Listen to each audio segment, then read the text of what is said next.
Hi guys, welcome to my online classroom. और आज हम पढ़ने वाले हैं फूड सिक्योरिटी इन इंडिया कि कौन कौन से इंपॉर्टेंट मेजर्स स्टार्ट किए गए और इम्प्लीमेंट किए गए इंडियन गवर्नमेंट के थ्रू, जिससे वो फूड सिक्योरिटी को एकदम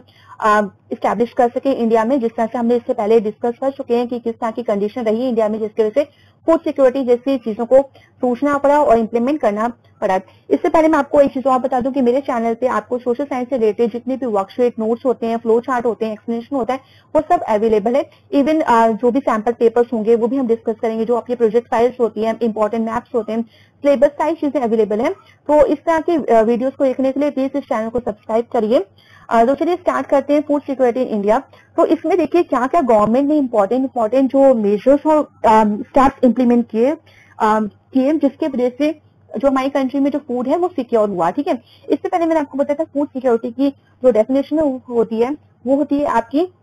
कि जो फूड है हमेशा अवेलेबल होना चाहिए, साथ ही वो एक्सेसिबल होना चाहिए और साथ ही वो अफोर्डेबल होना चाहिए। तब आप समझिए कि वो फूड सिक्योर हुआ। अच्छा, इंडिया जैसी कंट्री में जहाँ पे काफी नेचुरल डिजास्टर्स भी होती हैं, वॉर जैसी कंडीशन होती है और किसी तरह की भी डिजीज की वजह से जब देखा जाता है कि लोग जो है स्टार्वेशन की वजह से मारे जाते हैं, तो इस चीजों को रोकने के लिए, क्योंकि ऐसा एक एग्जांपल 1943 में बंगाल फैमाइन में देखा गया है जिसमें काफी सारे लोग जो है स्टार्वेशन की वजह से मारे गए थे। तो इस तरह की कंडीशंस आगे लाइफ में ना देखनी पड़े। वॉर के टाइम पे भी इस तरह की कंडीशन देखनी जाती है, नेचुरल डिजास्टर जब होते हैं तभी इस तरह की कंडीशन देखी जाती है कि लोग से एक जो बेसिक रिक्वायरमेंट होती है फूड, उसके वजह से काफी हजारों लाखों में लोग मारे जाते हैं। तो इसको रोकने के लिए इंडिया की गवर्नमेंट ने फूड सिक्योरिटी जैसी चीजों को इम्प्लीमेंट किया, जिससे कि फूड जो है हमेशा किसी भी कंडीशन हो, कैसी भी कंडीशन हो, फूड जो है हमेशा सिक्योर है और लोगों को एटलीस्ट खाने को चीजें मिल रही जिसकी वजह से वो इतनी बड़ी संख्या में मारे ना जाए। तो इसी की एक राह में, इसी के एक प्रोसेस में देखा जाए तो सबसे पहले आपका आता है ग्रीन रेवोल्यूशन। देखिए, इसको हिंदी में हम हरित क्रांति बोलते हैं और इसका मेन जो ये, अगर मैं बात करूं ग्रीन रेवोल्यूशन, तो ये रिलेटेड है एग्रीकल्चर से। ठीक है, और इससे कई बार आपके क्वेश्चन बनते भी हैं, पूछे भी जाते हैं। और इसके जो फादर है, जो जनक है, वो है एम एस स्वामीनाथन।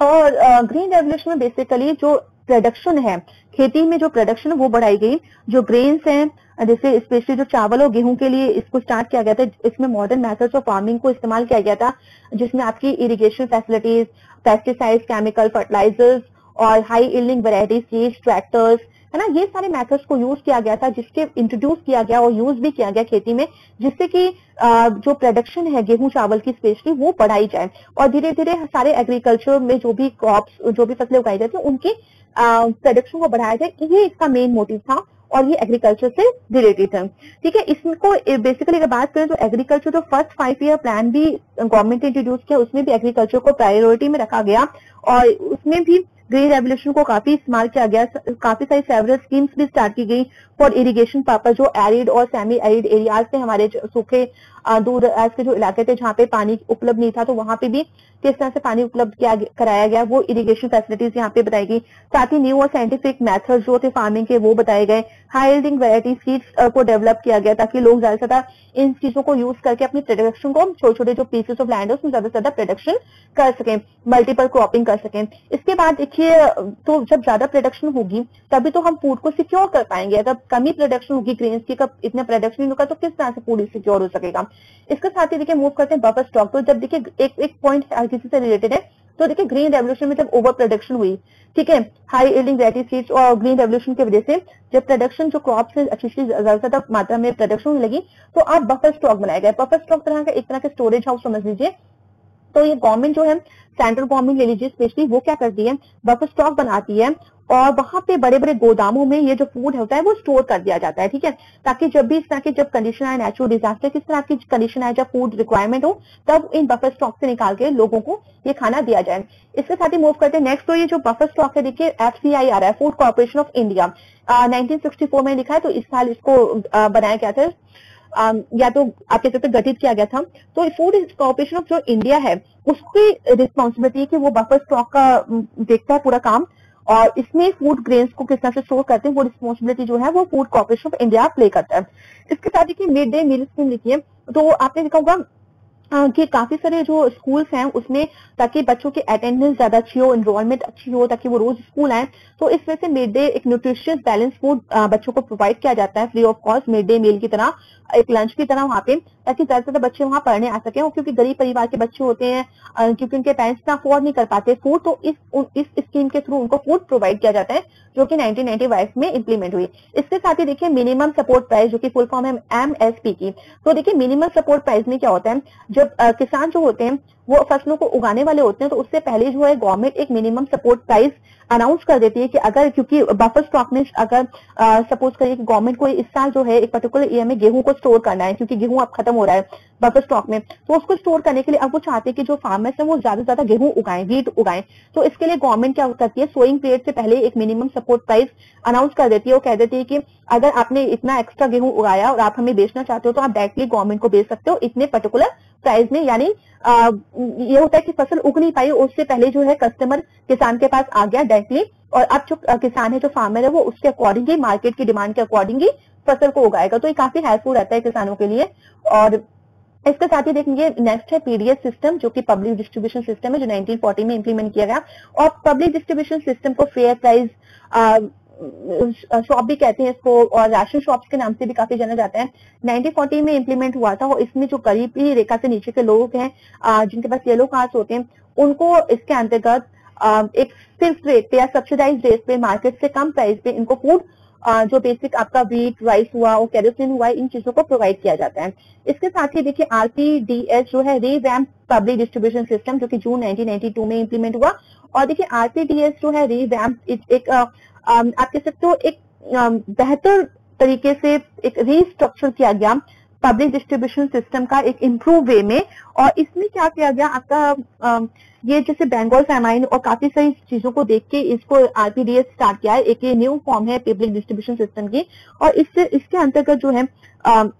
दूर दराज के इलाकों में, जैसे हिली प्लेसेस होती हैं, इन ऐसे इलाके जहाँ पे काफी गरीब लोग रहते हैं, वो पहुंच नहीं पाते, ठीक है, जो शॉप्स होती है वहां पहुंच नहीं पाती, तो इसके थ्रू वहां पे ये जो खाना है वो प्रोवाइड किया जाता है RPDS के थ्रू। और RPDS जब स्टार्ट हुआ था तो उन्होंने 1775, ठीक है, 1775 ब्लॉक्स में काम किया। उनको ये जो खाना है प्रोवाइड किया काफी सब्सिडाइज रेट में। और इसके साथ ही काफी स्पेसिफिक प्रोग्राम्स भी RPDS के अंतर्गत चलाए गए, जैसे कि DPAP, जिसका मतलब है ड्रॉट प्रोन एरिया प्रोग्राम। इसके साथ ही ITDP, जो कि है इंटीग्रेटेड ट्राइबल डेवलपमेंट प्रोजेक्ट, और DDP यानी डेजर्ट डेवलपमेंट प्रोग्राम, और DHA डेजिग्नेटेड हिल एरियाज, ठीक है, हिली एरियाज। तो इन सब एरियाज में स्पेशली उन्होंने खाना प्रोवाइड किया। और किनको क्या, जिनके पास कार्ड होता था, तो 20 kg पर पर्सन, जो पर कार्ड के हिसाब से ये लोग प्रोवाइड करते थे। और इसमें जो गेहूं चावल तो देते थे, साथ ही जो टी, सॉल्ट, पल्सेस हुए, सोप हुआ, तो इस तरह की चीजों को भी प्रोवाइड किया जाता था लोगों को। तो देखिए इसमें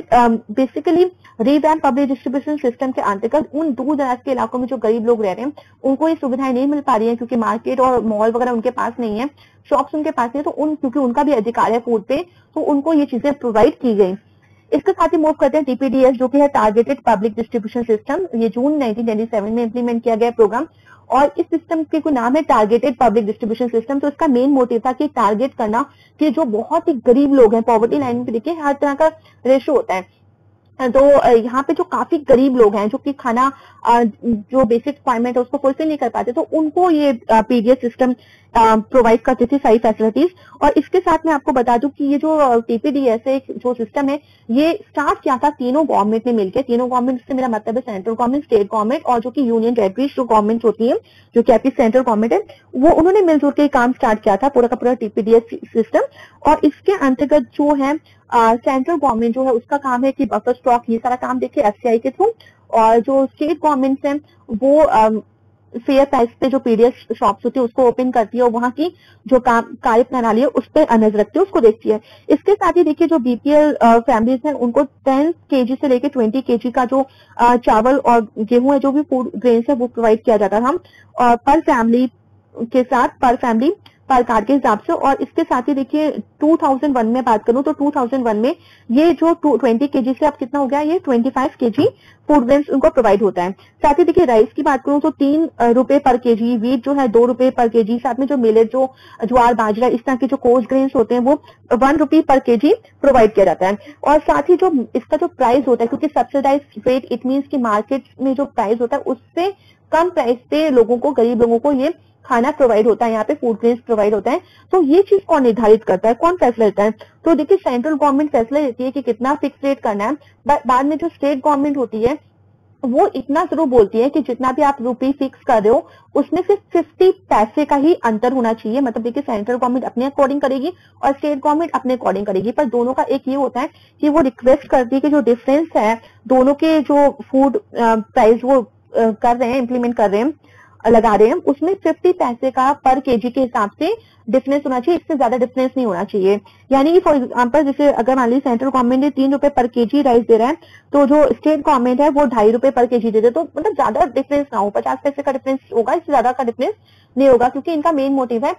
कि हर किसी को फूड सिक्योर कर सके, हर किसी को फूड पहुंचाया जा सके। इसके साथ ही देखिए मूव करते हैं अंत्योदय अन्न योजना, जो काफी इंपॉर्टेंट योजना रही है और इसका भी मेन मोटिव यही है कि किस तरह से लोगों को अन्न जो है वो प्रोवाइड किया जाए, और ये इम्प्लीमेंट हुई थी ये योजना दिसंबर 2000 में। इसका भी मेन मोटिव ये था कि 1 करोड़ जो पुअरर, जो बहुत गरीब लोग हैं, बिलो पॉवर्टी लाइन जो फैमिलीज हैं, उनको पीडीएफ के थ्रू आइडेंटिफाई किया जाए और उनको इस योजना के अंतर्गत उनको फायदा पहुंचाया जाए। इस योजना के अंतर्गत उनको 25 किलोग्राम जो फूड ग्रेन्स हैं वो प्रोवाइड किया जाता है each of the eligible family, और हाईली सब्सिडाइज रेट, ठीक है, बहुत ही सब्सिडाइज रेट पे, जैसे कि 2 रुपी पर केजी जो वेट दिया जाता है, 3 रुपी पर केजी राइस दिया जाता है। और आफ्टर अबाउट 2 इयर्स देखा जाए तो क्वांटिटी वॉज इनहेंस्ड, क्वांटिटी भी बढ़ा दी गई 25 केजी से लेके 35 केजी तक, ठीक है, 25 केजी से लेके 35 केजी तक ये फूड ग्रेन्स प्रोवाइड करते हैं। इसके साथ ही जून 2000 और अगस्त 2004 में देखा जाए तो एडिशनल 50 लाख फैमिलीज इस स्कीम के थ्रू ऐड हुई, और आप देख सकते हो जो रेट जो संख्या वो काफी दुगनी हो गई, ठीक है। इसके साथ ही इस तरीके से 2 करोड़ जो फैमिलीज हैं वो अंत्योदय अन्न योजना के अंतर्गत लाभ उठाती हैं इस योजना से, और वो फूड सिक्योर हुई हैं। इसके साथ ही देखिए मूव करते हैं नेक्स्ट पे, तो वो है the national food security act 2013। तो नेशनल फूड सिक्योरिटी जो एक्ट है वो 2013 में इम्प्लीमेंट हुआ है, और इसको जो इम्प्लीमेंट किया वो पार्लियामेंट ऑफ इंडिया ने किया, जिसका मेन एम था कि वो प्रोवाइड करे सब्सिडाइज रेट पे फूड ग्रेन्स, अप्रोक्सीमेटली 2/3 ऑफ जो इंडिया की पॉपुलेशन है उसको ये प्रोवाइड कर चुके हैं, जिसकी वजह से जो लोग हैं वो फूड सिक्योर हुए हैं, क्योंकि सब्सिडाइज रेट पे उनको जब चीजें मिलती हैं तो काफी कम रेट होता है in comparison of the market के प्राइस के अकॉर्डिंग। इसके साथ ही देखिए national food for work programme जो कि 2004 में इम्प्लीमेंट हुआ था, इसके अंतर्गत